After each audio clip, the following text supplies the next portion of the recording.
Before we dive into one of the most shocking and forbidden truths ever hidden from humanity, I need to know, what time is it where you are right now? And where in the world are you watching this from? I'm asking because what I'm about to reveal to you might completely shatter everything you thought you knew about life, death, and your eternal soul. And I want you to remember this exact moment, this exact time and place, when your spiritual awakening truly began. Because tonight, everything changes for you. You've been told your entire life that you get one chance, one life, and then you face eternal judgment. Heaven or hell, saved or damned. That's it, game over. But what if I told you that's the biggest lie ever forced upon humanity? What if I told you that the early Christian church, the very foundation of Western religious thought, actually taught something completely different? Something so revolutionary, so empowering to the human spirit, that powerful men in robes decided it had to be erased from history forever. Tonight, I'm going to show you the forbidden truth about why reincarnation was violently ripped from the Bible. Why early Christians believed in multiple lifetimes just like Hindus and Buddhists, and how this spiritual genocide was orchestrated to keep you small, afraid, and controllable. The truth is, they didn't just remove a few verses. They burned entire libraries, murdered scholars, and rewrote the very foundation of spiritual truth to serve their political agenda. And what I'm about to share with you has been hidden in ancient manuscripts, buried in monastery vaults, and coded in mystical texts for over 1,500 years. But here's what they never wanted you to discover. And this is where your journey into forbidden knowledge truly begins. The earliest followers of Jesus, the very people who walked with him, ate with him, and received his direct teachings, believed in what the Greeks called palingenesia, and what we now know as reincarnation. Can you imagine the shock that must have rippled through your being when you first learned that the word born again, in the original Greek, actually meant something far more literal than what modern Christianity teaches? When Nicodemus asked Jesus, "How can a man be born again when he is old? Can he enter the second time into his mother's womb?" Jesus didn't laugh at him or correct his understanding. Instead, he spoke about mysteries that only those with eyes to see and ears to hear could comprehend. And those mysteries, my friend, were about the soul's eternal journey through multiple lifetimes. The Gnostic Christians, who claimed to possess the secret teachings of Christ, wrote extensively about the soul's progression through various incarnations, and their texts, which were buried in the Egyptian desert for centuries, reveal a Christianity so radically different from what you've been taught that it would make your head spin. These weren't heretics or cult members. These were the original Christians, the ones who understood that Jesus came to teach humanity about the soul's eternal evolution, not to create a religion of fear and control. In the Gospel of Thomas, one of the most important Gnostic texts ever discovered, Jesus speaks about the soul's journey and the need to remember who you truly are beyond this single lifetime.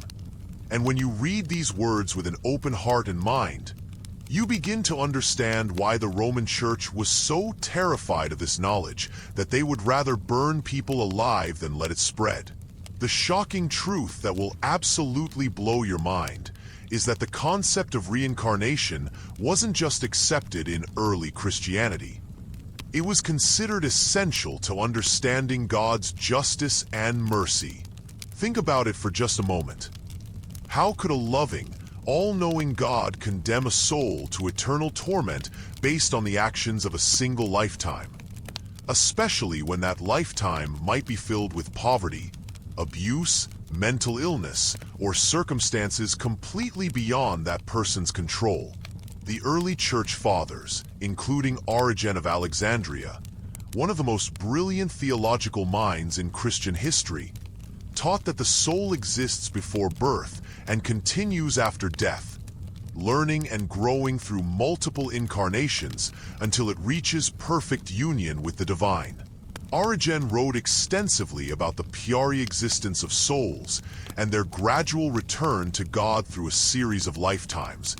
And his teachings were so popular, so widely accepted, that they shaped Christian thought for over 3 centuries. But here's where the plot thickens, and where you'll begin to see just how deep this conspiracy goes. When the Roman Empire decided to make Christianity the official state religion, they needed a version of Christianity that would serve their political purposes, not one that would empower individuals to seek direct spiritual truth. Emperor Constantine, who wasn't even baptized until he was on his deathbed, called the Council of Nicaea in 325 AD, not because he was a spiritual seeker, but because he needed religious unity to maintain political control over his vast empire. The bishops who gathered at this council weren't chosen for their spiritual wisdom or their connection to the original teachings of Jesus. They were chosen for their willingness to create a standardized, controllable version of Christianity that would serve the needs of the Roman state and reincarnation, with its emphasis on personal spiritual evolution and individual responsibility, was absolutely incompatible with their vision of religious authority. Now here's where this story becomes absolutely mind-blowing, and where you'll see just how calculated and deliberate this spiritual cover-up really was. The final blow to reincarnation in Christianity didn't come from any spiritual revelation or divine inspiration. It came from a political decision made by Emperor Justinian and his wife Theodora in the year 553 AD. At the Second Council of Constantinople, they officially condemned the teachings of Origen and declared belief in the pre-existence of souls to be heretical, punishable by death. But here's the truly shocking part that most people never learn. This council was called specifically because Theodora, the empress, was terrified that she might have to pay for her past life as a prostitute and her cruel actions in this life. She had consulted with mystics and scholars who told her about karmic justice and the soul's journey through multiple lifetimes, and the thought that she might be born into poverty or suffering in her next life based on her current actions as a ruthless empress was so terrifying to her that she convinced Justinian to outlaw the entire concept. Can you imagine? The fate of humanity's spiritual understanding was altered forever because one powerful woman couldn't bear the thought of cosmic justice. They didn't just ban these teachings, they ordered the destruction of countless manuscripts, the execution of scholars who refused to recant, and the complete rewriting of Christian doctrine to support the idea that you get one chance. And if you don't toe the line in this lifetime, you're doomed forever. This wasn't spiritual evolution. This was spiritual terrorism designed to keep people in a constant state of fear and dependence on the church for their salvation. But the hidden truth goes even deeper than political manipulation, my friend. And this is where your understanding of reality itself will begin to shift in ways you never thought possible. The removal of reincarnation from Christianity wasn't just about control. It was about severing humanity's connection to their true spiritual power. When you understand that your soul is on an eternal journey, learning and growing through countless lifetimes, you begin to see challenges, relationships, and even suffering from a completely different perspective. That person who seems to trigger you for no reason, they might be someone you've shared dozens of lifetimes with, working out karmic patterns and soul contracts that go back thousands of years. That inexplicable fear you have, that talent that seems to come from nowhere, that instant connection you feel with certain places or people. These aren't random occurrences.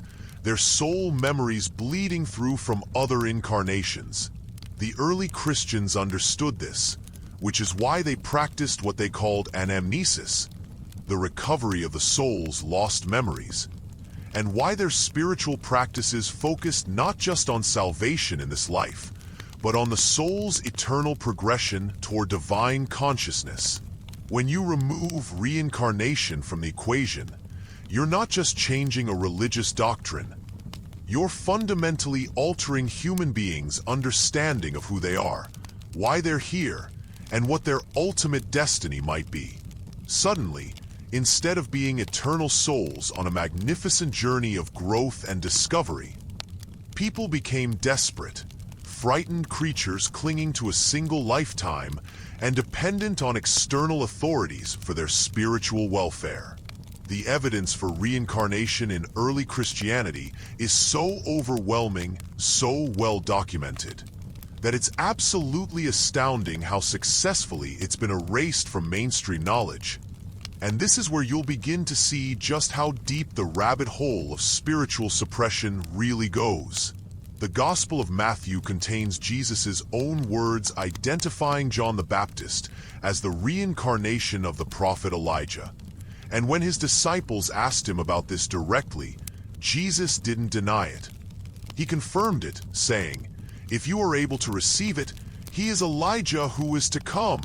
But somehow, modern Christianity has twisted this clear statement about reincarnation into something about spiritual symbolism or metaphorical fulfillment, completely ignoring the obvious meaning that Jesus himself believed in and taught reincarnation.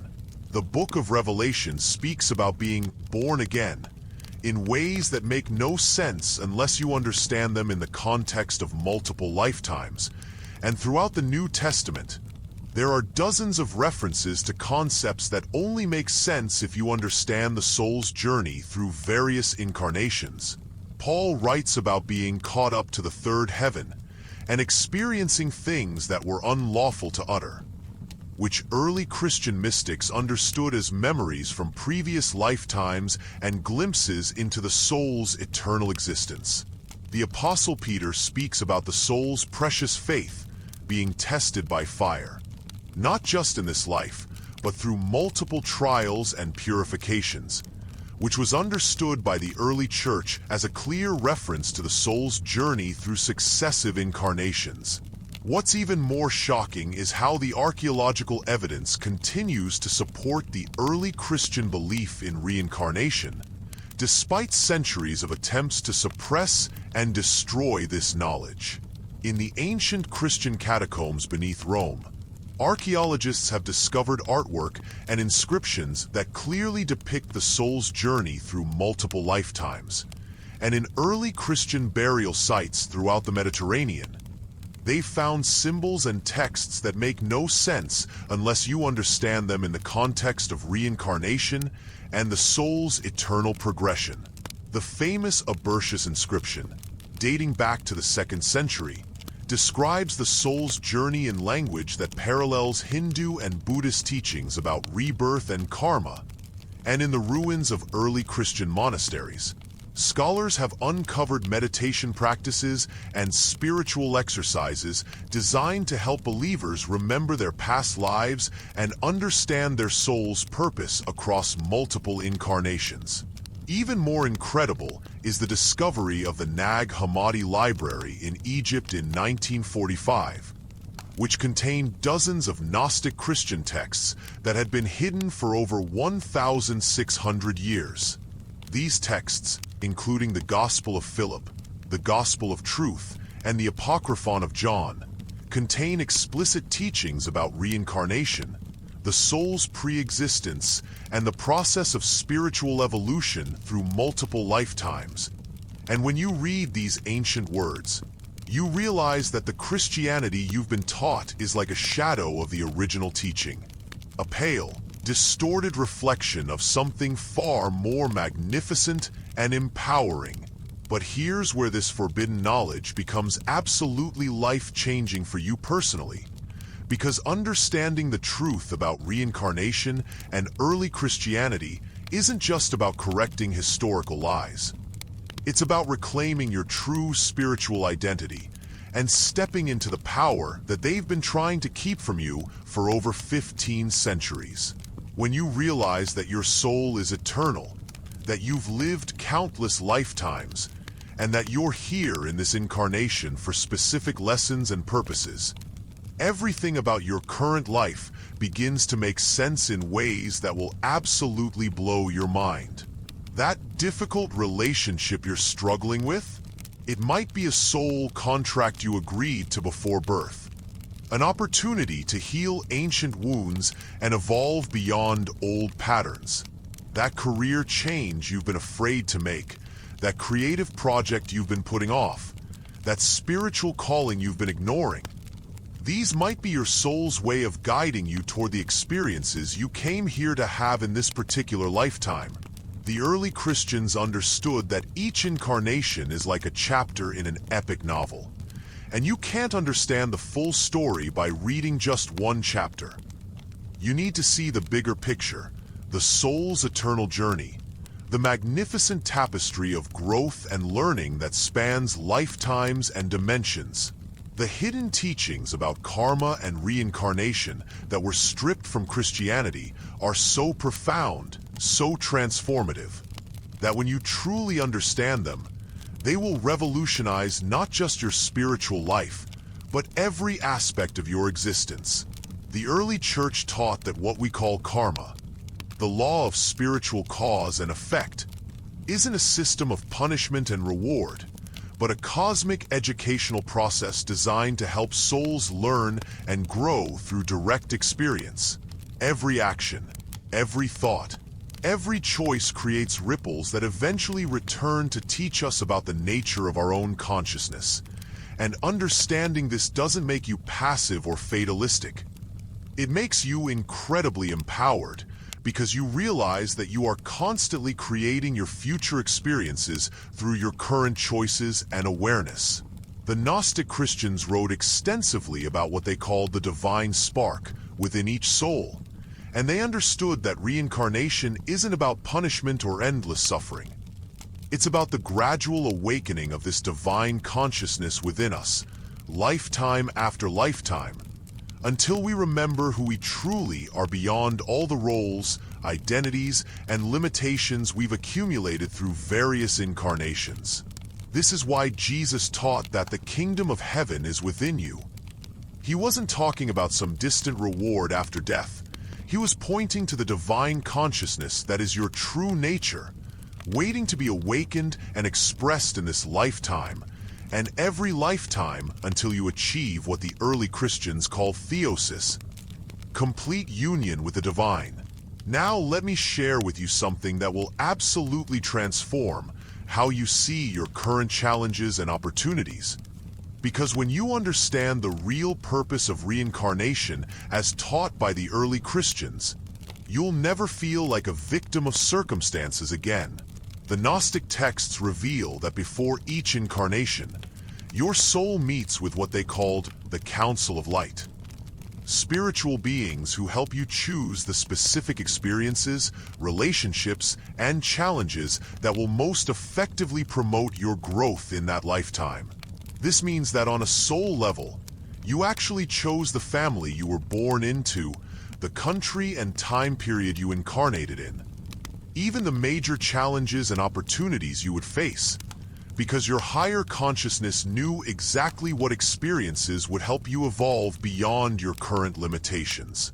This doesn't mean you chose to suffer or that difficult experiences are meant to be. It means that your soul is incredibly wise and courageous, willing to take on challenging incarnations because it knows that growth only comes through experience.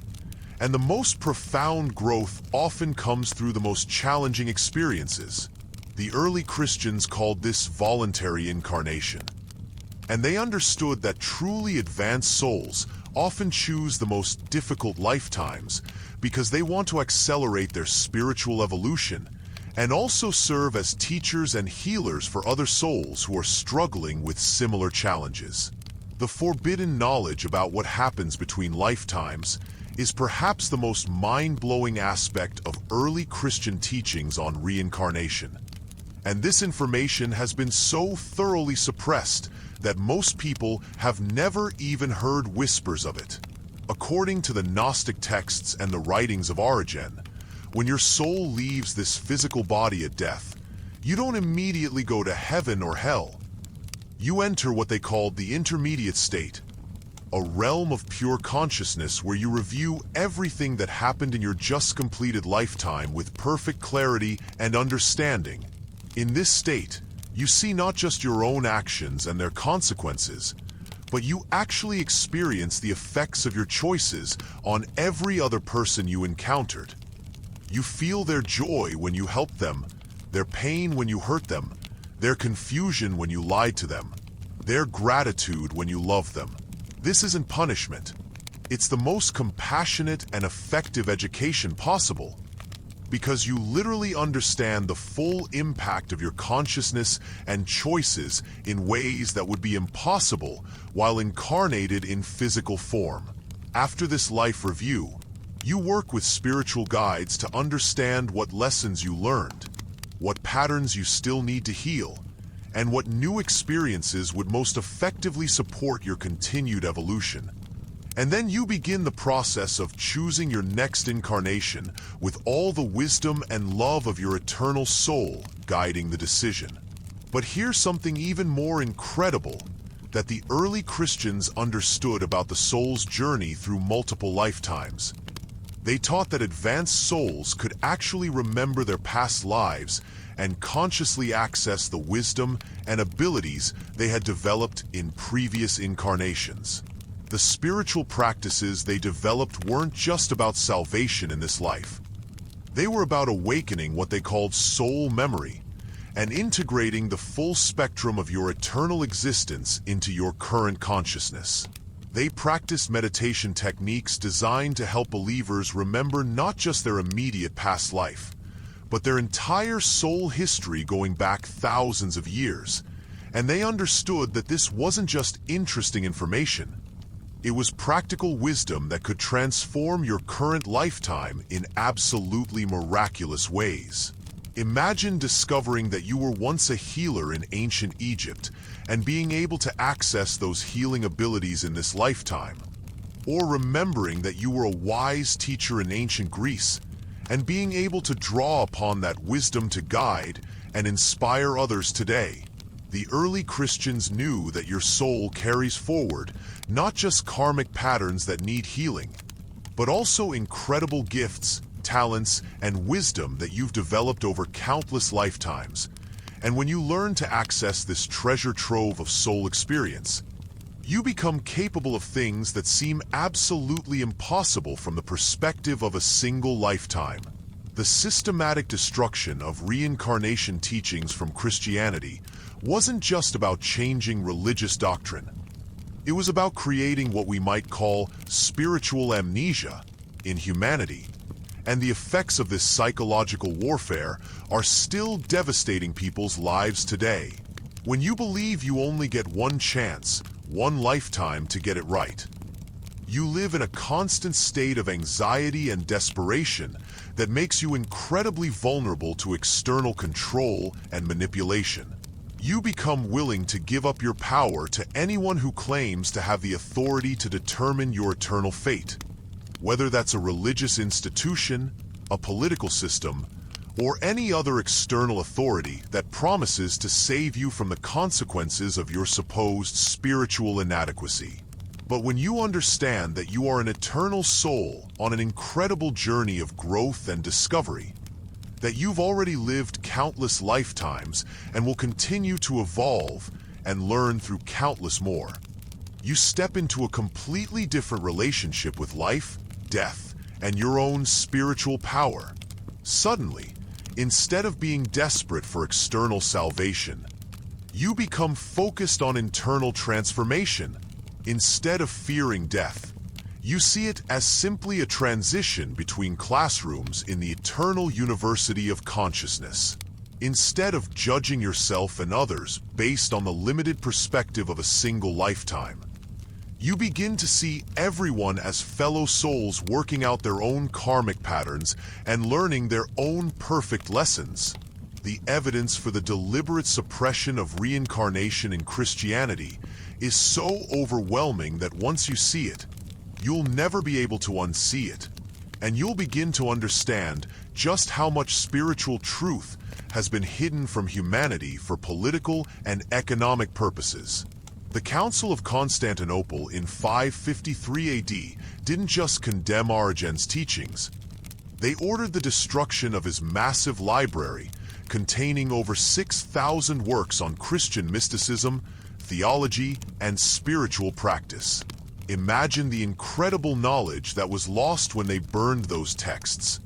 Centuries of accumulated wisdom about the soul's journey, practical techniques for spiritual awakening, detailed maps of consciousness and the afterlife, all reduced to ashes because it threatened the power structure of the institutional church. But the destruction didn't stop there. For the next 1,000 years, anyone caught teaching or practicing reincarnation-based Christianity was declared a heretic and faced torture, imprisonment, or death. The Cathars, a Christian sect in medieval France that maintained the original teachings about reincarnation and direct spiritual experience, were completely exterminated in what historians call the Albigensian Crusade, and their libraries, monasteries, and spiritual centers were utterly destroyed. The Waldensians, another group that preserved early Christian mystical teachings, were hunted across Europe for centuries, and countless individual mystics, scholars, and spiritual teachers were burned at the stake for maintaining beliefs that had been standard Christian doctrine for the first 3 centuries after Christ. What's absolutely mind-blowing is that despite centuries of violent suppression, the truth about reincarnation in early Christianity has never been completely erased. And in recent decades, scholars and archaeologists have uncovered so much evidence that the cover-up is finally beginning to unravel. Hidden monasteries in remote locations have yielded manuscripts that clearly show the continuity of reincarnation teachings in secret Christian communities. And translation work on ancient texts is revealing that many supposedly orthodox Christian writings actually contain coded references to reincarnation and the soul's eternal journey. Even more incredible is the growing body of research by Christian theologians and historians who are courageously examining the evidence and reaching the inevitable conclusion that reincarnation was not only part of original Christianity, but was actually central to Jesus' teachings about spiritual transformation and the kingdom of heaven. Dr. Geddes McGregor, a professor at USC and an ordained Presbyterian minister, spent decades researching this topic and concluded that removing reincarnation from Christianity was like removing the engine from a car and wondering why it won't run. His book, Reincarnation in Christianity, presents such compelling evidence that even conservative Christian scholars have had to acknowledge that the early church's beliefs were far more complex and mystical than modern Christianity admits. The practical implications of reclaiming this forbidden knowledge for your own spiritual journey are absolutely revolutionary.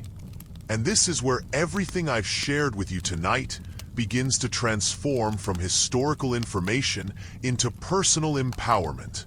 When you understand that your soul chose this lifetime, this body, this family, these challenges and opportunities specifically because they would provide the perfect classroom for your continued evolution, you stop being a victim of circumstances and start being a conscious participant in your own spiritual education.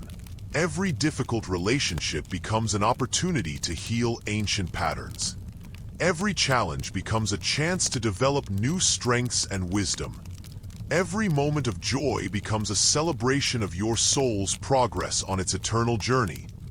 You begin to see your current lifetime not as a random series of events that you have to endure or escape, but as a carefully designed curriculum created by your own higher consciousness to help you remember who you truly are beyond all the roles and identities you've accumulated through various incarnations. This doesn't make you passive or resigned to suffering. It makes you incredibly active in seeking the lessons and growth opportunities in every experience. And it gives you the courage to make the changes and choices that align with your soul's deepest purposes and callings. They taught that souls don't incarnate randomly or alone. They travel together in what we might call spiritual families or karmic clusters. Groups of souls who have been working together through countless lifetimes to learn specific lessons, heal ancient wounds, and support each other's evolution toward divine consciousness. Your current family members, your closest friends, even your most challenging relationships are likely souls you've known for thousands of years, playing different roles in each other's stories as you all work toward greater wisdom and love. In one lifetime, the soul who is now your difficult mother might have been your beloved teacher, and in another incarnation, the soul who is now your challenging boss might have been your devoted child. The early Christians understood that these souls are incredibly complex and beautiful, extending far beyond the simple biological or social connections we see in this single lifetime. And they believed that understanding these eternal bonds was essential to truly loving and forgiving the people in your current life. This knowledge explains why you feel such an instant connection with some people and such inexplicable conflict with others. It's not random chemistry. It's the continuation of relationships and karmic patterns that have been developing and evolving through multiple incarnations. But here's where this forbidden knowledge becomes absolutely life-changing for your personal spiritual practice and growth. The early Christians developed specific techniques for healing karmic patterns, not just in this lifetime, but across all your soul's incarnations. They understood that traumatic experiences, negative belief patterns, and destructive relationship dynamics can carry forward from lifetime to lifetime until they're consciously healed and released. And they created powerful spiritual practices designed to identify and transform these patterns at their roots. They called this process soul healing or karmic purification. And it involved deep states of prayer and meditation where believers would allow suppressed memories and emotions from past lifetimes to surface, so they could be healed with the love and wisdom of Christ consciousness. These practices weren't just about personal healing. They understood that when you heal a karmic pattern in yourself, you also heal it for everyone in your soul group who has been affected by that pattern through multiple lifetimes. This means that your personal spiritual work has implications far beyond your individual growth. You're literally helping to heal generational and karmic wounds that may have been affecting your spiritual family for centuries or even millennia. Own life. You help shift the entire spiritual evolution of humanity toward greater love and wisdom. The hidden teachings about what early Christians called soul contracts will absolutely blow your mind and transform how you see every relationship and situation in your current life. They taught that before each incarnation, your soul meets with the souls of everyone who will play significant roles in your upcoming lifetime. Your parents, siblings, spouse, children, close friends, even your most challenging adversaries. And together you create detailed agreements about how you'll help each other grow and learn. These aren't casual arrangements. They're sacred commitments made at the highest level of soul consciousness, with each soul agreeing to play specific roles that will give the others opportunities to develop particular qualities or heal certain patterns. Your most difficult relationships are often with souls who love you so much that they're willing to play the villain or the challenger in your life story. Knowing that this will help you develop forgiveness, self-love, personal boundaries, or inner strength. Your greatest teachers are often souls who agreed to show up at exactly the right moments to offer you the wisdom or opportunities you need for your next level of growth. Even traumatic experiences, while genuinely painful and never to be minimized, can be understood as soul contracts designed to help you develop specific spiritual qualities that can only be forged through that particular type of challenge.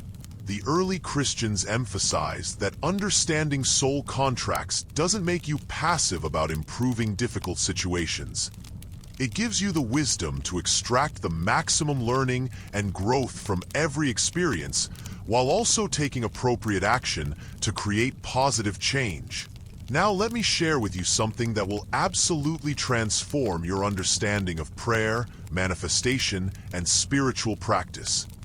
The early Christians understood that your current lifetime is like a single semester in an eternal university, and the grades you receive aren't based on external achievements or even moral perfection, but on how much you grow in wisdom, compassion, and spiritual maturity during this particular incarnation.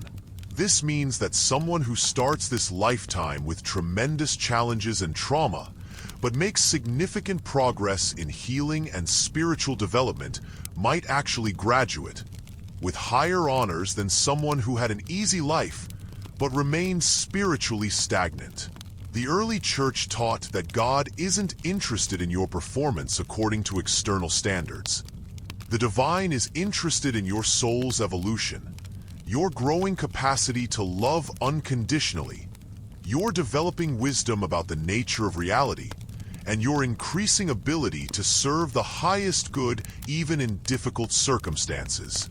This completely revolutionizes how you approach spiritual practice, because instead of trying to be good enough to earn divine approval, you focus on using every experience, pleasant and unpleasant, as an opportunity to develop greater spiritual maturity. Prayer becomes less about